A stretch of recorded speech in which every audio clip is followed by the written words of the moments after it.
ኢና ሊላሂ ወኢና ኢለይሂ ራጂዑን። ነጻነት ወርቅነህን የኢትዮጵያውን አርቲስት ኢቢኤስ አቅራቢ የቤተሰብ ጨዋታ ሁላችሁም ይህን ፕሮግራም የምታዩት ታውቁታላችሁ። እና እኔ እንጃ ሳየው ማመን አልቻልኩም። እና ኢና ሊላሂ ወኢና ኢለይሂ ራጂዑን በጣም ነው የደነገጥኩት። በጣም ያሳዝናል። እኔ መተማመኑም አላውቅም ነበረ፣ ግን አሁን ላይ ሞተ የሚባል ነገር ነው እየተሰራጨ ያለው። ደግሞ ትክክለኛ መረጃ ነው ማለት ነው። በጣም ያሳዝናል። እንጃ ለምን እንዳላቅም ብቻ ደንግጫለሁና ሱብሃንአላህ። ሞት ለማንም አይቀርም። አላህ ሁላችንም አካሄዳችንና ማማታችን አላህ ያሳምርልን። ከድንገተኛ ሞት ከጥፍጥና ቆራጭ ከሚባለው ከድንገተኛ ሞት አላህ ይጠብቀን። አላህ የሱንም ቤተሰቦቹን ሰብር አላህ ይስጣቸው። እና ያው አንዳንድ ጊዜ ይሆናል ማትሉት ነገር ሲሆን ያስደነግጣል። እኔ እንጃ በዚህ ሰዓት እኔ ወላሂ በጣም ነው የደነገጥኩት። ኢና ሊላሂ ወኢና ኢለይሂ ራጂዑን። በጣም ያሳዝናል። ወላሂ ያ አላህ የሆነ ስታዩት መልካም ሰው ይመስላልና ያሳዝናል በጣም። ምንም ማድረግ አይቻልም። ኡስታዛችን ኡስታዝ ያሲን ኑሩም ዛሬ ህመም ላይ እንዳለና የጁምአ ሁጥባ እንደማያደርግ አስተላልፎ ነበረ። እሱንም አላህ አፊያ ያድርገው። እና ታሞ በነበረበት ሰዓት ያው ሰዎች ሙቷል እያሉ ቪዲዮ ሰርተውበት ነበር። ዛሬ ግን የእውነት ሆኗል። የሰራው ቪዲዮ እስኪ እንየው። በጣም ያሳዝናል ወላሂ ሱብሃንአላህ። እዚህ ጋር የ30 ሰከንድ ስለ ራሴ ልንገራችሁ። በተሰማችሁ ስሜት ሰዎች ብዙ ሰዎች ደውላችሁልኝ ነበረ። አመሰግናለሁ። ስለ እኔ ጤንነት ስለተጨነቃችሁ ስለ ሞቴም ያወጃችሁ አላችሁ።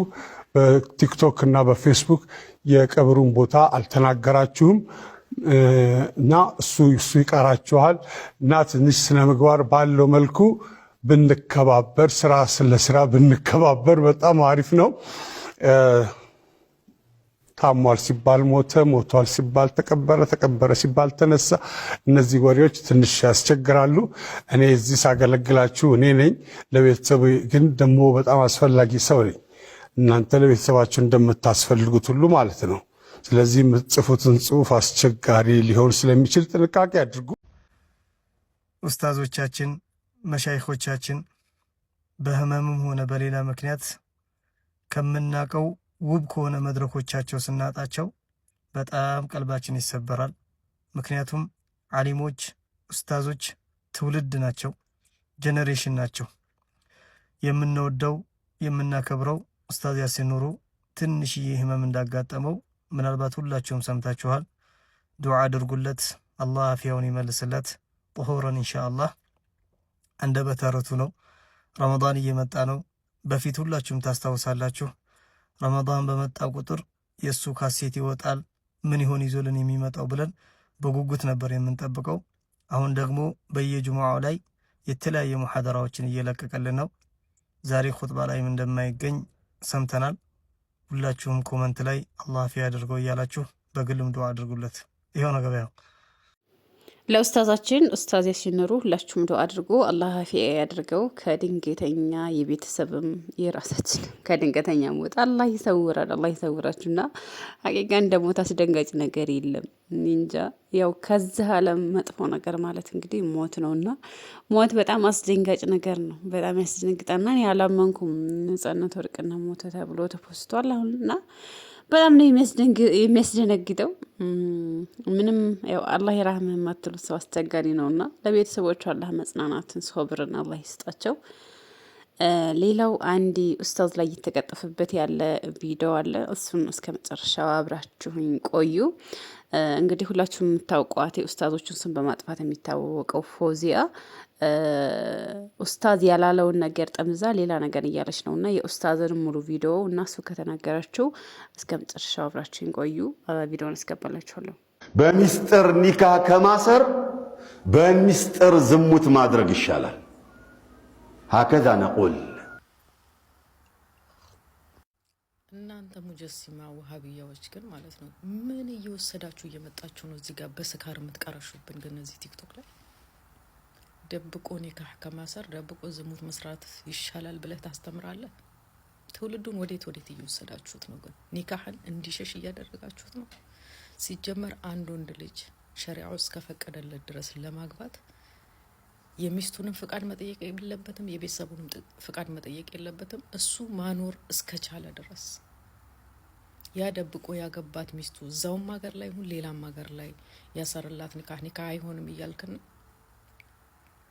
ሲጀመር የመናገር ግዴታ የለበትም ለሚስቱም ሆነ ለማንም ሰው ማለት ነው። እና ያ ኒካህ አይደለም ያሰረው ኒካህ የዝሙት ጥሩ አለው ሲጀመር ይሻላል ብለህ ጭራሽ ዝሙትን ትመክራለህ? እናንተ ቁም አትሉት የለም። የክርስቲያን ሴት ማግባት ይቻላል፣ የክርስቲያን ስጋ መብላት ይቻላል። አሁንም ከደብቀህ ከማሰር ኒካህ ዝሙት ይሻላል። ምን ያክል ትውልዱን ወደ ዝሙት እየተጣራችሁ እንደሆነ መንግስት እኮ ቲክቶከሮችን እየለቀመ ከሚያስር እንደናንተ አይነት እነኚህ ኡስታዝ ነን እያላችሁ እየወጣችሁ የምትቀረሹ ሰዎችን እዛው በመጣችሁበት ቂሊንጦ በቤታችሁ ለምን አይመልስልንም? ትውልድን ምን ያክል እያበላሻችሁ እያኮላሻችሁ እንደሆነ ከእምነቱ እንዲለቅ ኩፍርን እየሰበካችሁ በተዘዋዋሪ የሚሆን በቀጥታ ኩፍርን እየሰበካችሁ ነው። እናንተ ጭራሽ ሐላልን እንዲሽሽና ሐራምን እንዲመርጥ እያረጋችሁ ማለት ነው። እናንተ ለራሳችሁ በእስላም ስር ተደብቃችሁ ኢስላም መስራችሁ የራሳችሁን የኩፍር መንገድ እያስፋፋችሁ። አንተ እኮ ከዚህ በፊትም አላህ እግሩን አንስቶ የውመል ቂያማ ጀሀነም ሲረግጣት ብለሃል። የምታመልኩት እግር ያለው እጅ ያለው ፍጡርን ስለሆነ ስለ እምነት ምን የምታውቁት ነገር አለ? በዚህ ልክ ወጣ። አሁን ደግሞ ጭራሽ ደብቆ ኒካህ ከማሰር እንግዲህ አሁን ሴቶች ምንድነው እዛ ኮመንት ስር ገብቼ ሳይ የነበረው ባሌም እንደዚህ ነው ያደረገኝ ደብቆ አሰረብኝ። ይሰራ ማኖር እስከቻለ ድረስ ሸሪዓው የፈቀደለት ድረስ የማግባት መብት አለው። ላንቺ የመናገር ግዴታ የለበትም። ይሄ ደግሞ ሸሪዓው እንጂ ያለው እኔ አይደለሁም ያልኩት። ደብቀሽም ነገረሽም እሱ መብቱ ነው ኒካህ ማሰር። ስለዚህ ይሄን ሰውዬ ሰማለሁ ብላችሁ ገደል እንዳትገቡ። ሸሪዓው ያዘዛችሁን ቁርአንንና ሐዲስን እንጂ መከተል ያለባችሁ እንደዚህ። ኒካህ ሲርያ የሚባል አስለን በሸሪዓ የለም ያ ጀማዓ። ኒካህ ሲርያ ብለው ማለት አባቷ ሳያቅ ማንም ሳያቅ ሁለቱ ተስማምተው የሆነን ሆዳም ቃልቻ ጠርተው የሚያስሩት ኒካህ ሲርያ የሚስጥር ኒካህ ነው። ሱፉ ነቢዩ ሰለዋቱ ረቢ ወሰላሙ ዐለይህ በይነ ኒካህ ልሐላል ወልሐራም አልፈርቁ በይነ ኒካህ ልሐላል ወልሐራም አዱፉ ወሰውቱ አሉ አይደል? ሰለዋቱ ረቢ ወሰላሙ ዐለይህ በኒካህ ሐራምና በሐላል መካከል ላይ ያለው ልዩነቱ አዱፉ ዲቤ መምታትና አሰውቱ ሴቶች በእልልታ የሚገልጹት ወይንም ደስታቸውን በመግለጽ እንትና አገባች እንኳን ደስ ያለሽ እያሉ ድምጻቸውን ከፍ አድርገው የሚገልጹት ያ ነው ልዩነቱ አሉ እኮ ሰለዋቱ ረቢ ወሰላም። በሚስጥር እኔና የሆነ ሰውዬ ቁጭ ብለን የምናስረው ኒካህ ግልጽ የሆነ ኒካህ ነው አይደለም፣ የድብቅ ኒካህ። የድብቅ ኒካህ የሚባል የለም። ላ ኒካህ ኢላ ቢወልይ። ኒካህ ወልይ ካሌለ ኒካህ የለም። ሻሂዴንም ካሌሉ ኒካህ የለም። ማህርም ካሌለ ኒካህ የለም። የኒካህ ሸርጦች ሩክኖች 4 ናቸው። ከአራቱ አንዱ ከጎደለ ያ ጀማዓ ኒካሁ ባጢል ነው። بالكتاب والسنة باطل نو وبالعقل أيضا باطل. عندو كتاب الناس سنة باينور كون عقل لنا. عندنا الولي. ولي مالت مانو አባት ወይንም ያባት ወገን የሱ ፈቃደኝነት ሰጥቻለሁ የሚለው። ሁለተኛ ሁለት ምስክር ከዚያ በላይ ቢሆን ይመረጣል። ሶስተኛ መህር።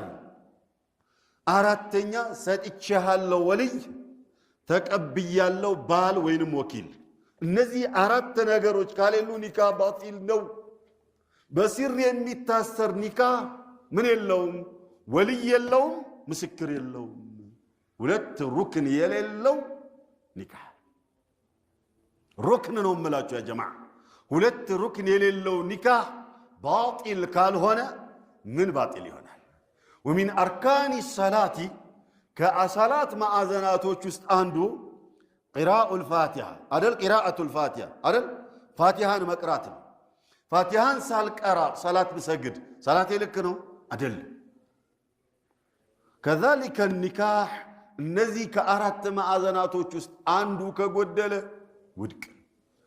ከነዚህ ውስጥ ደግሞ በጣም ከባድ የሆነው ሸሪዓ እጅግ ትኩረት የሰጠውና አንደኛ ደረጃ የሰጠው ማን ነው ካላችሁ الولي